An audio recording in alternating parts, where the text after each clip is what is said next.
Welcome to the Fitness Business School podcast, the show for fitness business owners who want to grow their income, increase their impact, and improve their lifestyle. Be sure to listen till the end of this episode because we have a brand new special offer exclusive for listeners. So stay tuned.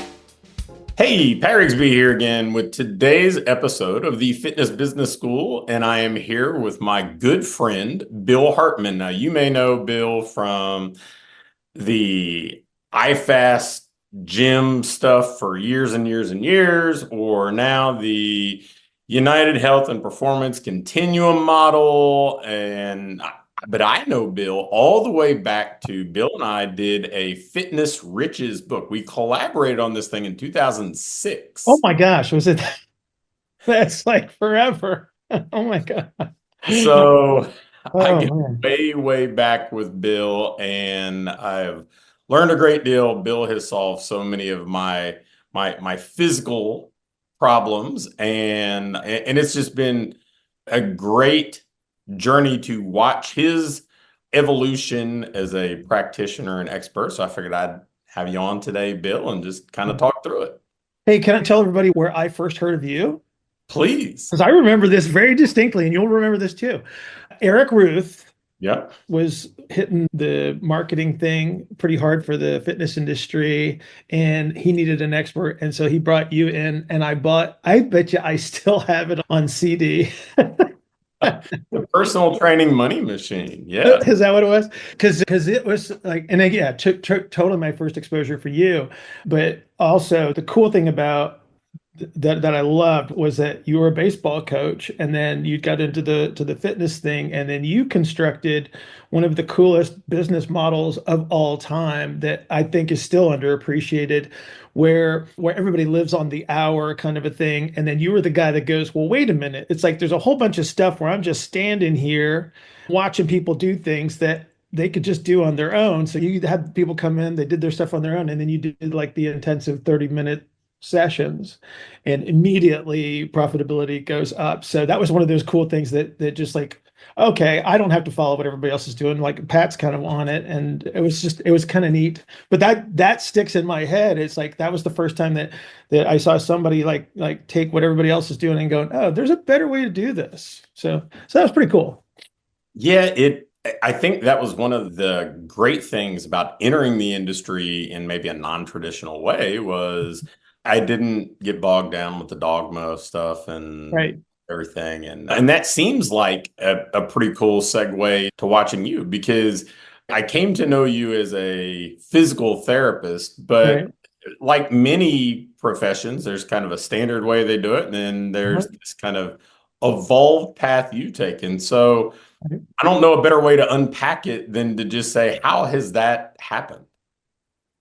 35 years. How about that? It's literally 35 years. I would have to say that so there's been, I think everybody has these little milestones in their career where they feel something or they recognize something. And I've had many of those where I can distinctly remember driving home early on, and I'm treating people, right? Early in my career, like let's say the first 5 to 10 years. And I have some representation of what I think I'm doing, and I think this is how stuff works, and based on what I think I know, this is what I'm doing. And then you have this moment of realization that I really don't know what I'm doing. Right? I'm just doing stuff. And if I do enough stuff, people tend to get better, right? But there's a lot of people that didn't. There was a lot of people that I honorable intentions. Like, I want to help you. I want to do everything that I can for you, but I just don't know enough. And that becomes this underlying driving force for everything. And so then you go diving into a direction, right? You say, oh, this is novel. This is interesting. This is different from what I've done. Well, what's their perspective? And you sort of absorb that. Right. And then you say, well, I'm going to do this. And then you get good at that for a while. And then you have the drive home. You're banging your head on the steering wheel. You're going, why don't I know what this means? Why don't I know really what to do? Why isn't there something that's going to provide me clarity? And then you go to the next thing, next layer on. Okay. You exhaust that. And then you go, okay, hit another wall.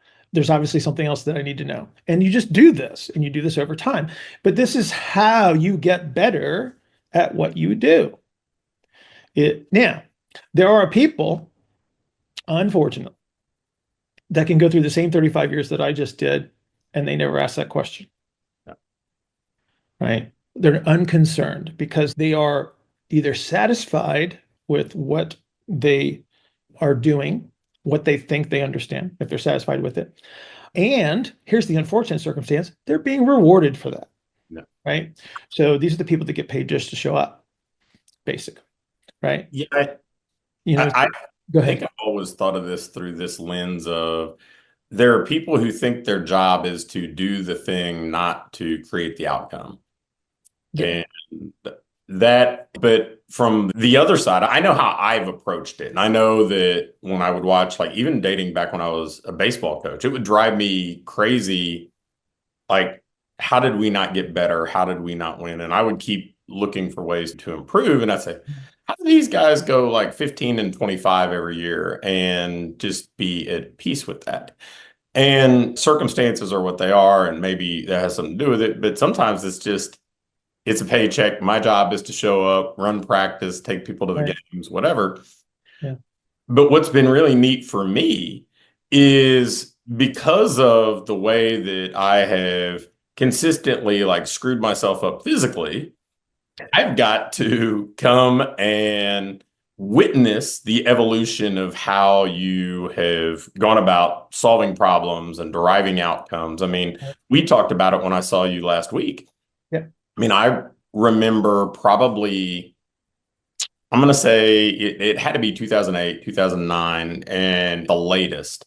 You performed active release technique on me. And then I've been with you resolving all the things that I mess up coaching baseball or trying to lift or whatever else.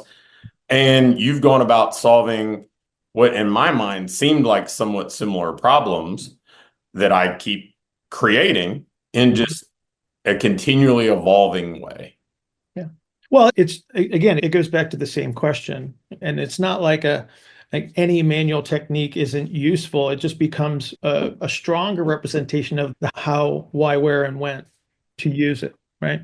So I will give you for instance.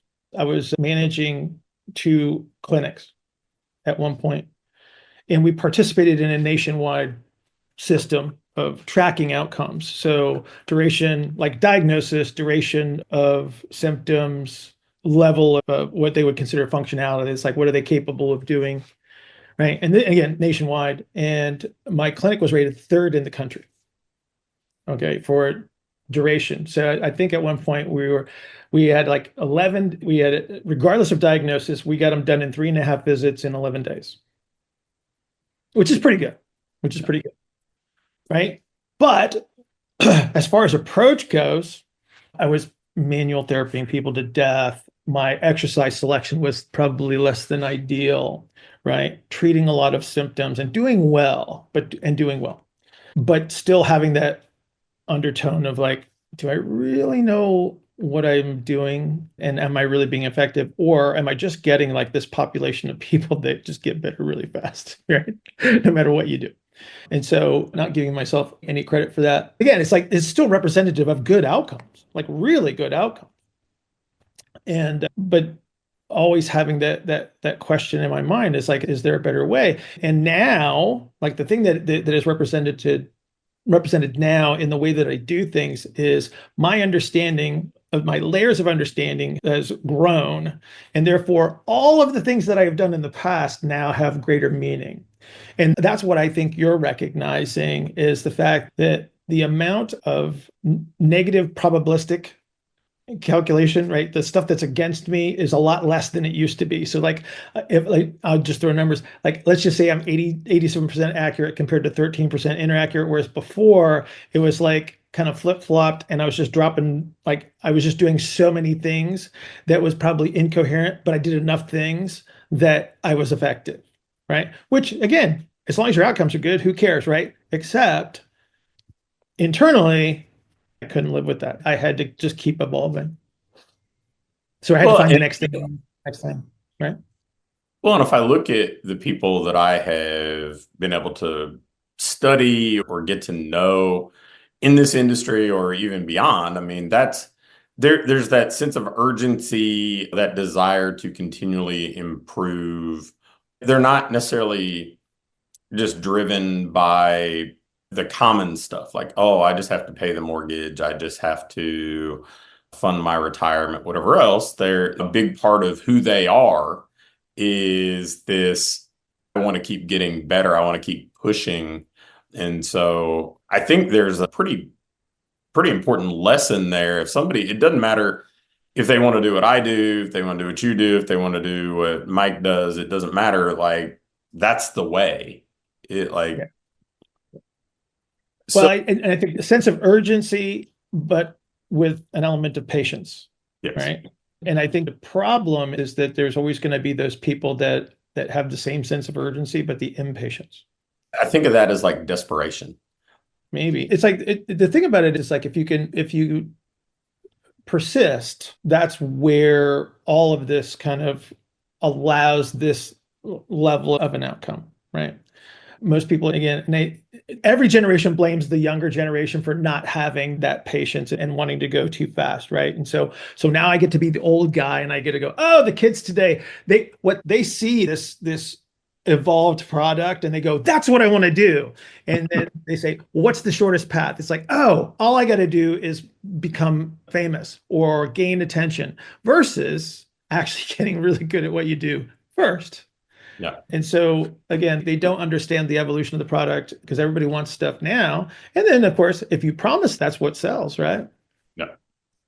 And So, so it's hard to overcome that. so I want to go back and maybe trace back to a little bit of this early kind of, at least my early knowledge of you. So there was a golf performance type of thing that I knew about. Very early on in our relationship, I mean, I remember like it was yesterday going and meeting you and Mike at a Starbucks, talking about the future of iFast. Like iFast was going to come to fruition. So you've always been, isn't just rehab. There's more. There's a performance element. So talk about how you kind of commingled those two, or what got you interested in both sides of that from the beginning. Well, I think everybody that had any measure of athleticism, right, and was able to demonstrate that sort of beyond the like the high school level, I think that there's an element of that because especially when you're incredibly average, like as an athlete is concerned, and you're like just good enough, like you're sort of like you're good enough in high school that people kind of recognize you, and then you go like one step up, which was like, okay, so I played Division III football for a couple of years. I threw javelin in college, and you're always looking for an edge, a reason, a way, like some way to get better because again, you're just good enough to incentivize you to keep going. And then, but you suck so bad that you're just never going to be good. And so you're always looking for ways to get better. And then, but through that, you discover it's like, oh, I'm starting to understand how this actually works. I could show somebody else how to do this. And then that becomes interesting. It's like, so somebody comes to you and then they say, oh, I'm working on this. And you go, oh, I have an idea. Well, let's do this. And then you get a measure of success and you say, oh, okay. So there's an incentive to understand that side of things, having been an athlete. And so that's always been the undertone, always been because I went to physical therapy school by default. I was studying exercise physiology in a master's program, and all I was doing, I was a lab rat. I was just sitting there in the lab for how many hours a day, just driving myself crazy, having to write papers, doing research for the PhDs. And it's like, okay, this is a dead end. And so I applied to PT school and got in because it just seemed like, okay, it's movement. It's some way to sort of continue in this path, right? And then that gets interesting because now those are bigger problems potentially that you're dealing with. And so after a while, there's this overlap that you start to see from foundational representations of movement and things like that. And so then there's the association. And so then it becomes really hard to separate. at that point. It's just, and again, just as you evolve as a practitioner, that perspective starts to evolve, where you can start to see, you see the commonalities and you see the separate nature of things as far as rehab versus the performance related training. So it's always been there. And then it was just a matter of like, I look at Mike as sort of like a mirror of me, where it's like, okay, so I evolve from the rehab and performance side, and Mike is evolved from the performance and rehab side. So he started off, and he got a lot of exposure in rehab early on in his career because of the jobs that he took that sort of built layers upon him, because he was a performance guy. Then he had to start to learn how to do rehab. I was more of the rehab guy, and then superimposed the performance. So that's one of the reasons why I think that we've always gotten along, is like we can cross over between. It's like I don't have to give Mike like a lot of information when we're working with the same athlete. I say, oh, he's got this and this, and Mike goes, okay, so we're going to do this and this. And I go, yeah, that's exactly right. Right. So there's always been that sort of mirror there. But as far as marrying the two, I think the better you get at anything, you start to realize it's like the process that someone would go through, like after an injury or whatever, is very similar in process to anything else. In fact, I'm kind of the guy, like I have a buddy that coined the term Hartman's razor, which basically just means that I see everything as the same. And so I do, right? Everything that you do is training and then reinforcement of something, right? So if you want to get up early in the morning, you get up early in the morning, you don't hit the snooze, because every time you hit the snooze, you're training yourself to hit the snooze, right? So everything that you do becomes training. If you delay your ability to sit down and do your work, then you're training yourself to learn how to delay, right? And so from a learning perspective, from a coaching perspective, it's like everything that you're doing, understand that you're reinforcing something, whether you're doing it intentionally or not. And the idea is to recognize this fact and then continue to apply the concept of like, oh, I need to train myself to be able to do this. Like for us to have this conversation, it's like you can actually get better at this, No. right? If you choose to, right? So I don't know if I went off too far off on a tangent there, but it's kind of where my head went. So your professional like career path started out employee, then kind of commingle employee and owner, and then now, and then it was owner slash teacher. Then now it's evolved to pretty much exclusively teaching other professionals. So it's kind of been that one overlap, the other overlap. So walk us through that a little bit, because I want to arrive at what you're doing today, because I think it's both fascinating and it's about time. So yeah. Okay. So there's two kinds of teachers. There's the teachers that teach what is already considered pre-existing and prolific, and then there's the teacher that evolves something over time that takes it a step farther and says, look, this is novel, this is unique, this is a different perspective, this is building upon everything that we've had before. And so if you want to be the first kind of teacher, those are the people that we see in school, right? They're taking what has already pre-existed, what is already accepted as foundational, and they are just repeating. It is not a representation necessarily of depth of understanding. It is just repetition. It is like, okay, we've always done it this way. Here's how we do it. Okay. And that's okay, because there's value in much of that. And we need those types of teachers because we have to have something to build upon in the first place. And so we need that. But at the other end of the spectrum, there is this evolution that we've been talking about this whole time. It's like we have to have something better, right? It's like, so you go like there's the guy that leads the path through the jungle, right? And makes the path for everybody else for them to follow. And then he eventually tops out, and then the next guy takes it, and so on and so forth. And so that's the other kind of teacher. And that's what I'm hoping that I'm doing now. But to get to there, you have to go through all of these representations of knowledge, experience, etc. Right? And so, well, how do you gain experience? Well, if you're dangerous because you don't know anything, so then you work with other people, you work under mentors and such, and then you borrow what those people do, and that's you sort of internalize that, and then you sort of mix it up into your own thing, right? And then you take the next step where you have some measurement of leadership where there's still people that are ahead of you, but now there's people behind you, and you start dumping that information in hopefully in the right direction. All right. And then there's another level of leadership where you have more people that are sort of behind you, fewer people that are ahead of you, right? That you can still glean information from. And then there's the point where you sort of meet everybody else and you go, okay, I know this kind of stuff, or at least I think I know this kind of stuff. And then, but there's still something else that I need to interpret from my perspective that nobody else can offer. And then, so that's kind of where we are now with the network thing is like, okay, this is my attempt to go to the next step, right or wrong, right or wrong. You got to hang your ass out there, right? You do. Like you're taking risk because I always say evidence is in the outcome. And it's like, so the stuff that I'm doing now is literally my experience having done all of this other stuff, like taking it into consideration, say, this might be useful, this is not, cast it aside. This is useful, this is not, cast it aside. If I'm casting this aside and I'm saying that this is useful, then how do I use this now? Like, what is the next step?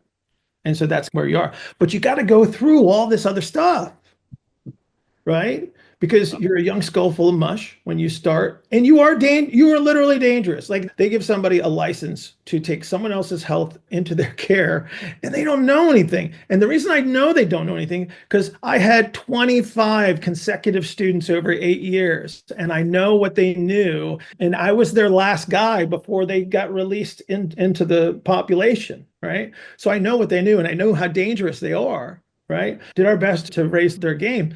But the reality is they just don't have any experience to superimpose when they get stuck in a situation, right? So that's kind of how we get here, right? And am attempting, right? I'm always attempting. It's like, what's the next thing that I need to know? What would make a difference? And just keep pushing. And then I will hit an impasse at some point in time. I will get tired, right? And then, but the path that I'm hopefully clearing for someone gives them the ability to get ahead of where I am. And that's how we all get better.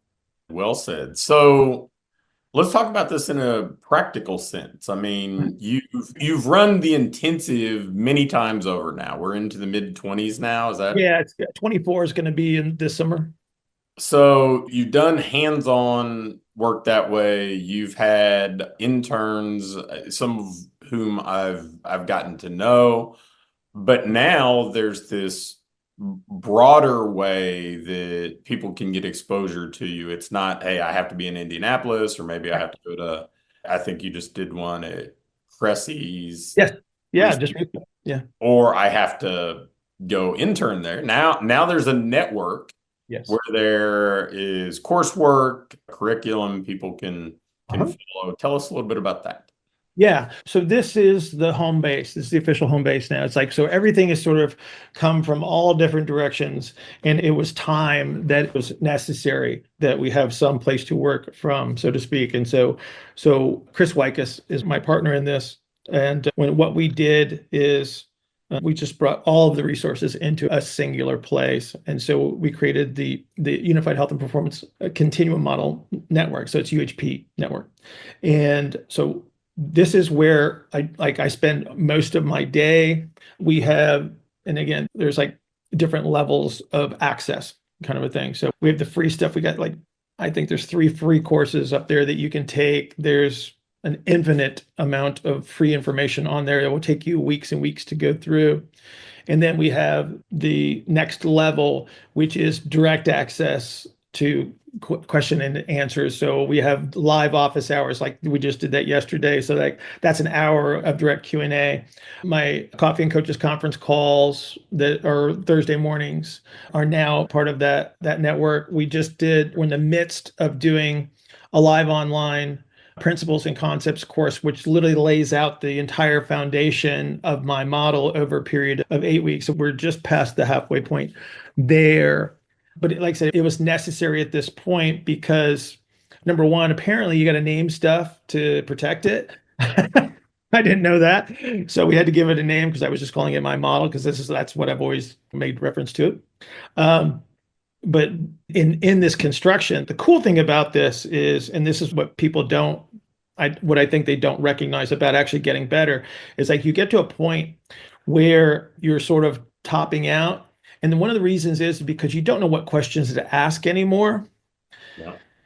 And so the advantage that I have is that I have thousands of people now that have access to the information. They start to formulate their own questions that I would never have considered asking myself, right? And that gives an advantage is that the evolution of the UHPC model in the last, so I think we're coming up on our first anniversary of this thing being live, and can't tell you how evolved things have become, not so much in the foundations, but in the way that I can express this information, because I've had to answer so many questions in different ways that the answers get better, the clarity improves. And so, again, thanks to Chris, because there's no way I could pull this off technically. I think you probably understand that, like, this is the highlight of my technical expertise right here, is that I can actually do a Zoom call. But more people talk about it, more people share it, which is great. But it's like just having the home base, and it has been the best thing that I've ever done as far as my career goes, because again, it just gives me the opportunity to provide a direction that has not been examined before. And it's like, then the next guys can try to take it farther if they can. Good luck with that, because I'm not dead yet. So quick side note, hopefully everybody kind of picked that up, that, okay, Bill gets help on the things that are not Bill's stuff. Just like Paul is sitting over here behind the screen. Yes. Essentially, this is the extent of my efficiency as well. Yes. But I mean, it allows you to go deeper on the things that are your strengths and interests. So yeah. Without question. Like, it's like I have been lucky to have two of the best business partners that you can imagine, in Mike Robertson and the brick and mortar stuff, and then with Chris with the network. It's like, can't thank them enough, because it's been spectacular in all cases. So who is the right person to go, and this is probably a loaded question, right? To go and join the network and come and learn what you guys are doing there in this kind of blend of health and performance? Well, number one, it's got to be somebody that wants more, recognizes that they need more than what they're already doing. Because we talked about levels earlier, and it's like with every layer of understanding or experience that you get, you go, oh, this is it. This is the one, right? And if you stop there, then don't go. Trust me, don't go. Because there's got to be a work ethic that comes behind it if you're going to participate in this, because it's going to be uncomfortable. It's going to be a struggle, because one of the goals of the model itself is to create a model that is coherent, that is absolutely consistent, which is, again, we go back to the Hartman's razor concept. Didn't coin it myself, but I'm going to steal that for the rest of my life. When we start to see everything is the same, it's like, you have to be able to accept those things, right? The minute you say, okay, this is the last thing that I need to do, and then you're going to stagnate, and it might be okay. Maybe it's a high enough level, but if you constantly want to push, because Chris and I were having a conversation on Tuesday, and he's like, because we were talking about the anniversary, and he goes, man, even the language has evolved in the last year, just the way that we talk about stuff. And it's like, yeah, it's because we got to keep pushing the envelope. Like, we cannot rest, and we can't say that this is it. And one of the things, like, I'll make like a social media post or something like that after an intensive or whatever, and I always make the statement, it's like the model evolves, right? Because I get different people in the room, and you get those questions again, and then the expression changes, And then clarity improve, like the way that I can see things now compared to, what I think 2018, I think was the first intensive, I think. And the way that I see it now, I don't want to say it's totally different, like the foundations are the same, but it's like the expression is just so much bigger. And so if you want to participate in that, you have to have that attitude. You have to, like, it's not just about, oh, I need something new. It's like, I need something next. Right. And then the cool thing about this is, like, we're not resting on laurels here. We are pushing this to make it better and provide more examples, more clarity, more content. And so if you've got a work ethic and you want to continue to evolve, this would be the place.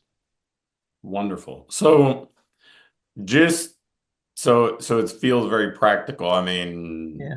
We have homework and everything. I'm not kidding. It's like there's an assignment every week. Yeah, it's not school, but it is, because school's boring. Nobody wants to do that. But it is a constant challenge to keep up. and it's perfectly acceptable for somebody to come from the rehab side or the performance side and kind of close the gap on the other. Absolutely. Oh my gosh, we have a crazy mix. We have a crazy mix of people. We have just like enthusiasts. There are people that want their exercise programs to evolve, and to do that themselves, they need a bigger understanding. We actually have people that, like, they are not working professionally in this, but they are digging in, and it's remarkable. It's remarkable how far people are willing to go. It's really neat to see. Very cool. So where can people find the network? Where can they find more of Bill to do a deep dive on all this? UHP.network. How convenient. Yeah, just go to UHP.network. Like I said, there's so much free content up there. Every quarter, we update the free content. So there's webinars up there, articles galore. Like I said, we got 2 courses that everybody goes through that wants to continue to participate. So if you want to get to the next level where you have more direct access to me on a weekly basis, you got to go through this stuff, because we need people that establish a foundation of understanding first. But yeah, UHP.network for just about everything. Obviously, I'm on Instagram, and Bill Hartman Bill_Hartman _PT, I think. I don't know. I don't pay attention. And then at Bill Hartman PT, there's like almost 900 videos up on the YouTubes. And then Chris and I do the Reconsider podcast every 2 weeks. So that's topical. And then there's more information on that podcast that would show up on the network each week as well. Very good. Well, we'll make sure that we link out to all of that. Make a note of that, Paul. And I love Paul. It's just like, what would we do without him? Exactly. I have asked that question for 15 years, and I'm afraid of the answer. So Don't get cocky, Paul. all right.